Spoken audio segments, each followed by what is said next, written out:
Look at that. One of the little boss things. I don't think he'll aggro to me. I don't know. Maybe I'll get smashed here in a second. Yep. That's not even fair, man. Oh, not to go all the way back to old Da. That sucks.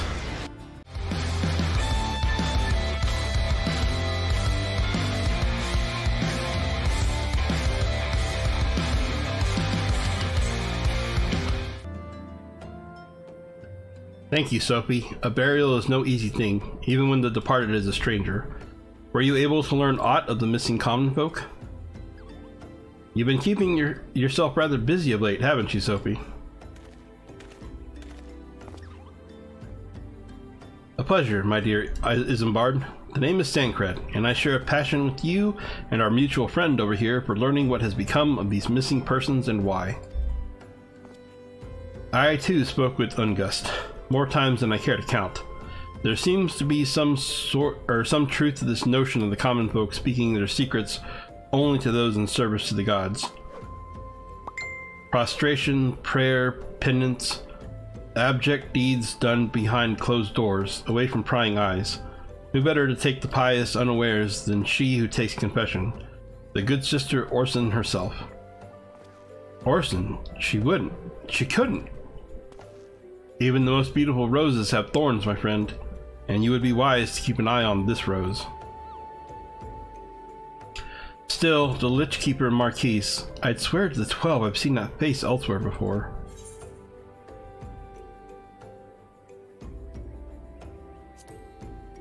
One of these looks really cool. I can't remember which one it is.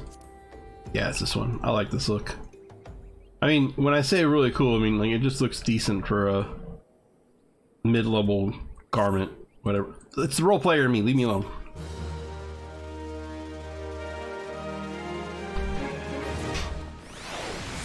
Don't judge me for liking roleplay things, okay? Fashion is important in this game, gosh darn it. Sister Orson, it cannot be. Though she is wont to travel to the Golden Bazaar on her own, and it is not uncommon to see her speaking to the children. But no, it could not be she, could it? I grow weary of these suspicions. I know there is one child in particular that she is fond of. Pray, seek out the boy, Sophie, and see if you cannot glean something from him about Orson's activities.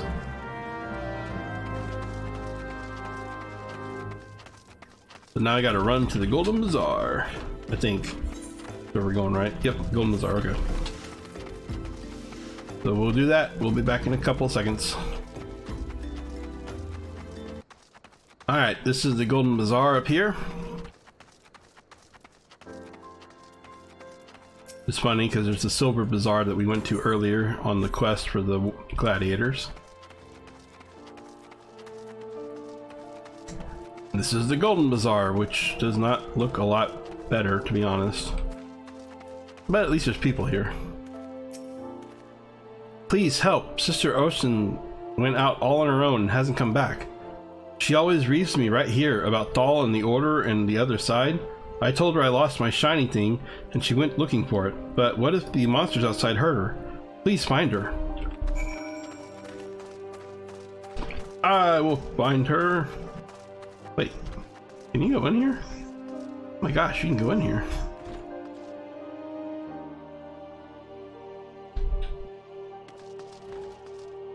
Kind of a creepy little location there.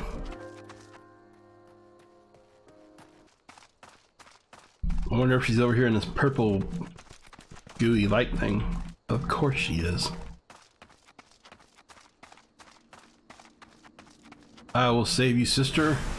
What? No. It's evil dead corpses.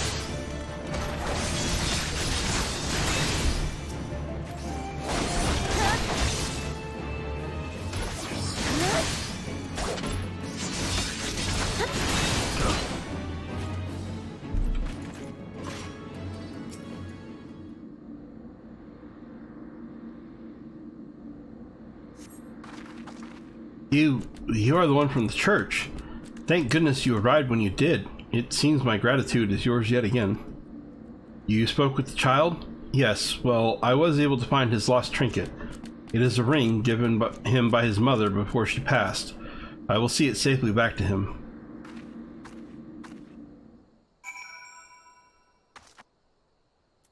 Interesting. Now I go back to Isambard? Okay.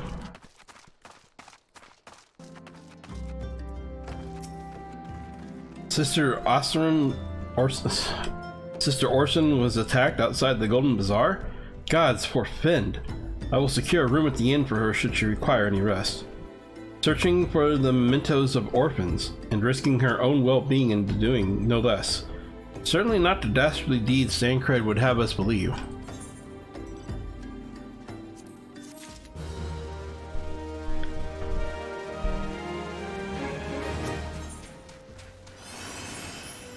I am well glad I reserved that inn room for Sister Orson.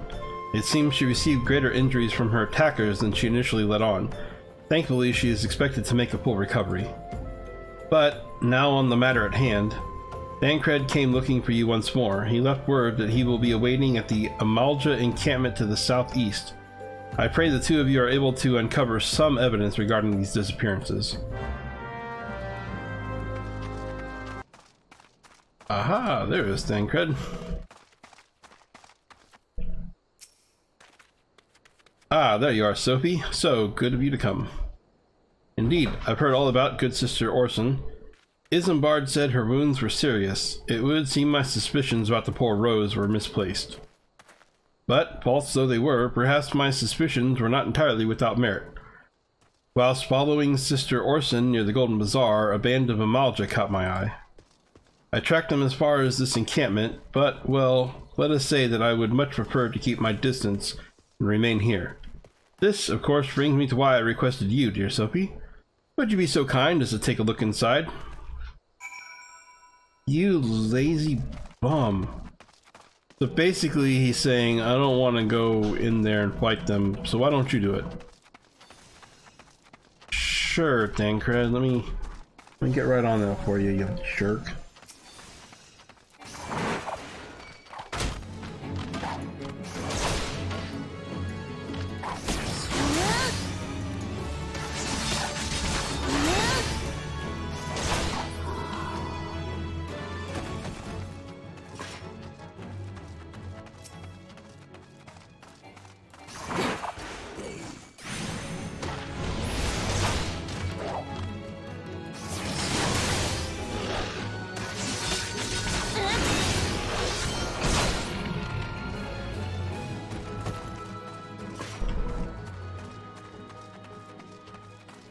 I think normally I'd have to fight a couple more things, but somebody just did this quest like right in front of me.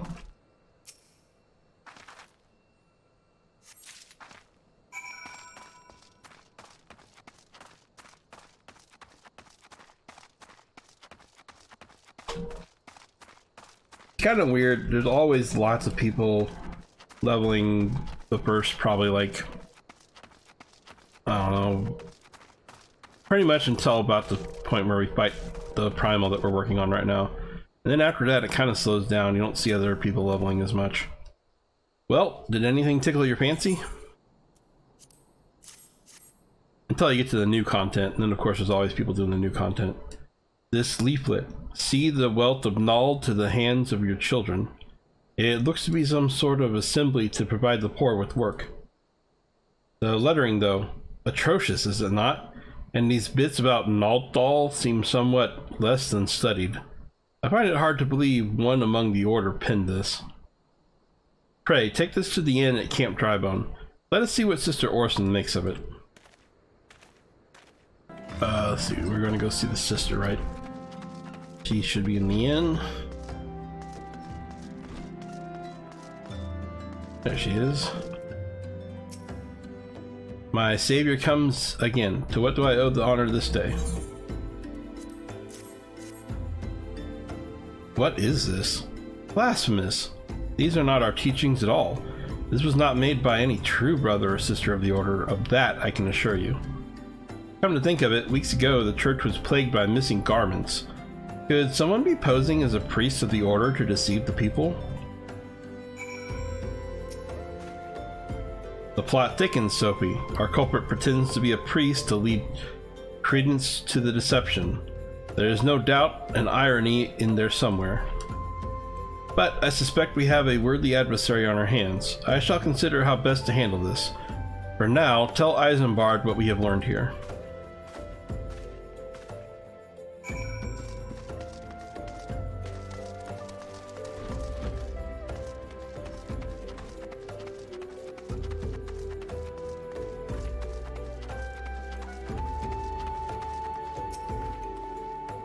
Posing as a priest, to think. These troubling notions aside, it is gratifying to finally be able to move this investigation forward. Thank you once again, Sophie. I shall keep my ears and eyes open, now more than ever.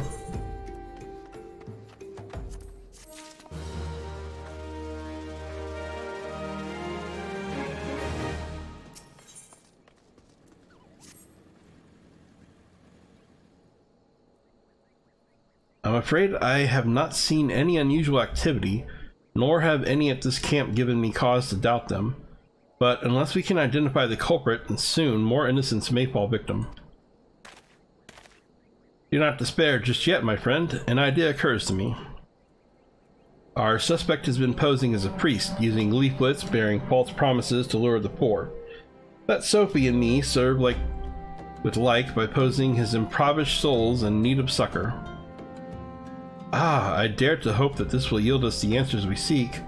It will be a dangerous undertaking, but you two are more than capable of looking after yourselves.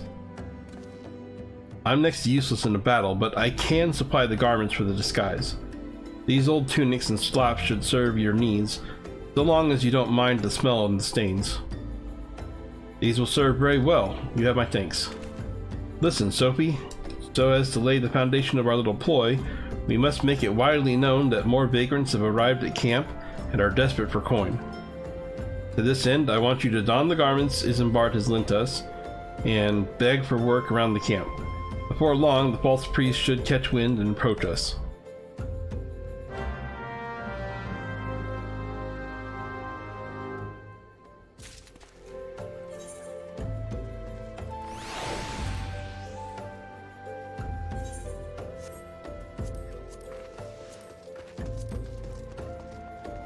Yep, I totally look like I'm impoverished now with my shield and sword and my gloves and boots.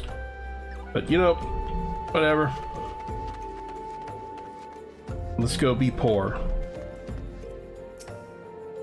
And you are? Huh, another refugee by the looks of you.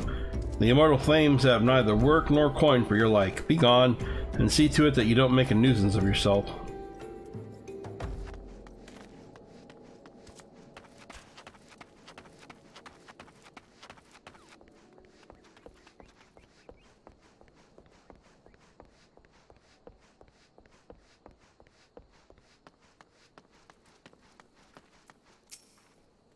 What is it? God, it's not again. Look, being poor doesn't give you the right to pester whoever you like. Why don't you keep with your own kind out by that muddy pond of yours at Drybone?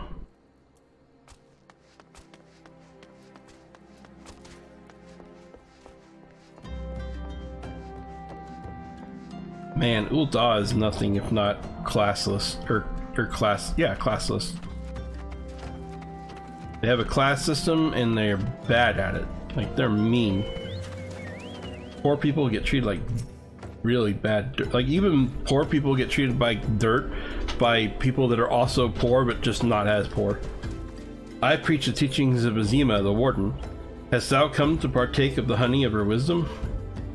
Azima is the keeper of the sun and goddess of inquiry. All is laid bare beneath the light of her divine countenance. Open thy heart to this light, needy child, and thou shalt want for naught till the end of days. Don't you tell me how to be poor. And I was about to get to the good part. Looking for work, you say? Sorry, but we don't have any openings. Now, get out of here so I can finish my story.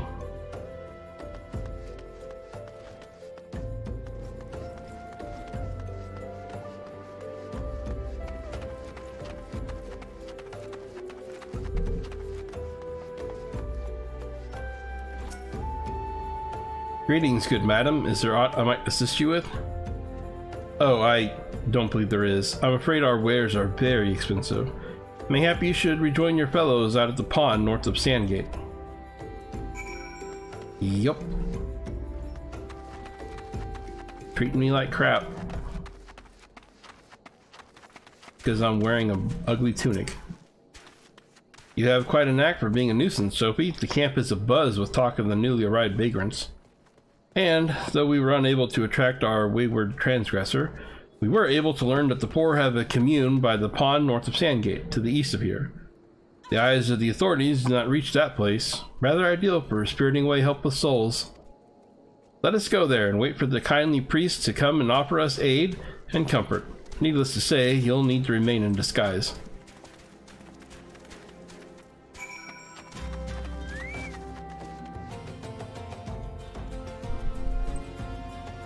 Alright, so this is the camp that they were talking about. You can see Thancred in his little slops outfit too.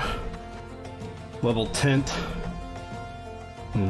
You would think there'd be a couple more people here, but whatever. A fine morning for catching false priests, wouldn't you say? You look absolutely smashing, Sophie. Positively dressed for deception. All that's left then is to wait for our quarry to appear.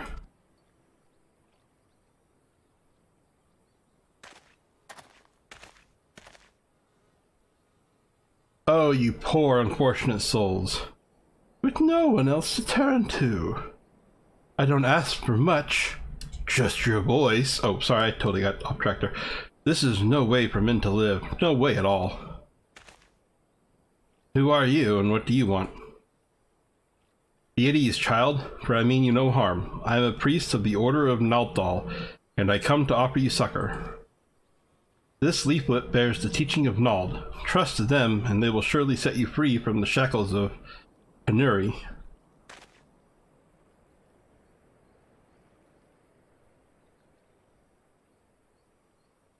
A tempting offer, but I'm afraid I must decline. On account of that atrocious performance, you would have made a god's awful murmur, Ungust. But what? How did you know? You bastards tricked me. But please don't hurt me. I was only doing it to protect my people. Is that so? Do continue. Very, very well. I am a man of the Golden Bazaar, raised there, if not born. Some moons ago, the Amalja raids began. They would appear sudden as a sandstorm, and plunder and pillage at will. Our defenders couldn't stand against them, few as they were. Everyone lived in fear. I wanted to save my people, but being a merchant was all I knew. And so I did the only thing a merchant could. I approached the Amalja in hopes of brokering a deal. In return for sparing the Golden Bazaar, they made demands, outrageous ones. Demands? Of what kind, pray tell? First of all, they wanted the schedule for crystal shipments from Nanawa mines. For this, I bribed one of the workers to leak me the information. Next, they wanted me to bring them people, so I posed as a priest to lure in the vulnerable and give them over to the Amalja. I didn't have a choice. Protecting one's home is a noble thing, but at the cost of innocence? You could have sought the aid of the immortal flames, yet you did not. I suspect you are not telling the full story. What made you sell your own people? Speak. Was good. What did you say? The coin was good, I said. I could sell mole meat for a score of lifetimes and not see even a fraction of what the Amalja pay me. You sacrificed innocence so that you could line your own pockets? Words fail to express the contempt I feel for you. Spare me your contempt. If you want to blame someone for the mess the world's in, then blame yourselves or the gods. Ah, not you again. Were you the one leaking the immortal flame patrol routes to the enemy as well? Spit it out. No, I know nothing of that, I swear it. At this stage, I'm rather disinclined to believe aught that leaves your mouth. But no matter, there'll be time enough to learn the truth.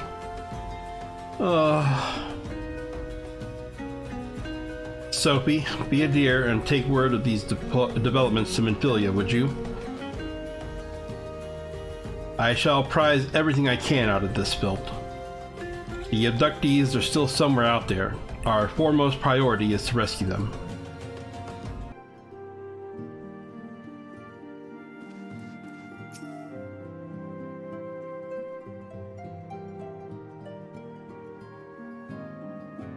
Welcome back, Sophie. I am pleased that you and Thancred have been getting along well. I see you have done well to uncover the truth. My thanks for the report. As Thancred said, we must ascertain where the abducted were taken, and none but the Amalja know the answer. Suffice it to say, they will not willingly part with this information, and I fear blood will be spilled before all is said and done.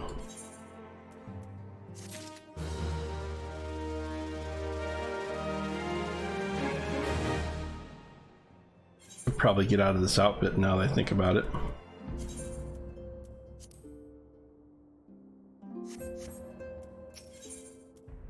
Minfilia, blah blah blah. I don't know why I keep reading that. Though we seek a peaceful solution to the primal problem, we must needs be ready to fight for our cause. That you might take to the field suitably prepared, I would have you meet with a goblin acquaintance of mine. His name is Mutamix Bubblypots, and he is a scholar of no small repute. Mutamix is renowned for having introduced a revolutionary method of enhancing equipment to Eorzea. The knowledge of this method was once a closely guarded secret, but thanks to Mutamix and his students, it has now been disseminated to the great benefit of all the realm. It would serve you well to acquire an understanding of the process. For this purpose, I shall lend you a blade. Take it to Mutamix and bid him use it to demonstrate his craft to you. Mutamix is ever to be found at his camp in central Thanland, a place known as the Bonfire. Look for a pillar of smoke and the way will become clear.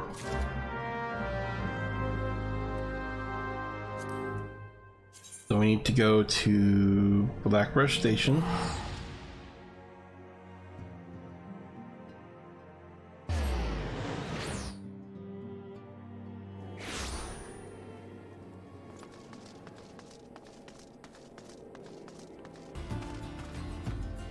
Is that the pillar of smoke? Doesn't even look like smoke, it's all colorful. Oh, alright, whatever. Mutamix Bubblypots.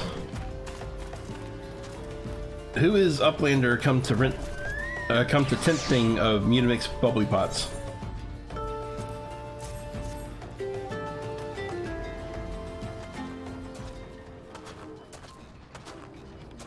Spidey Tools drinks in airy self.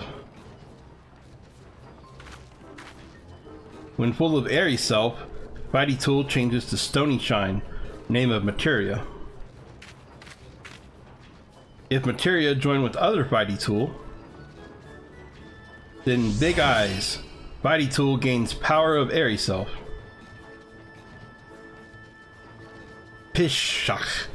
Mutamix is recognizing that Uplander is friend of Minfilia.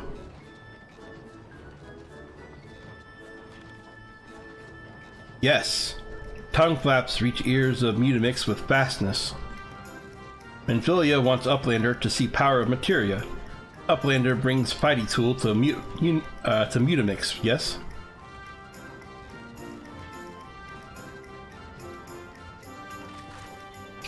Shh! Spidey Tool is unstrong as Eating Tool. Make good teachy show of power of materia.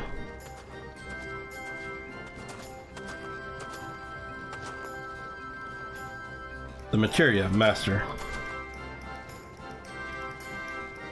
Now, eyes of Uplander point at Spidey Tool, yes? Pishkach. I didn't say that. Pishkach. You know what? I'm just gonna cut that out. I didn't even. Materia join with Spidey Tool.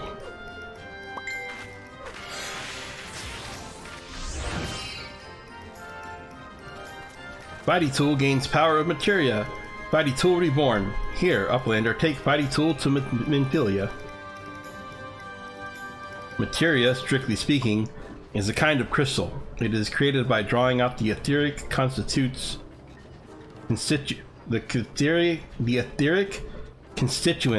from a piece of equipment and then crystallizing them. Not just any old equipment will serve, mind you. It must have sufficient spirit bond. that being a measure of how fully an item has been imbued with the owner's spirit. Yet, when you attach a piece of material to gear, you imbue the host item with its power. That's how Master Mutamix turned that dagger of yours from summit as would have suggested to cut stake into a weapon worth wielding. Uplander wishes to be joiner of materia? Then Uplander best fill brain case with knowings of crafty making. With knowings of crafty making, Uplander can become joiner of materia. If Uplander wants brain case to rattle with knowings of materia, Uplander best trade tongue flaps with learned ones of Mutamix.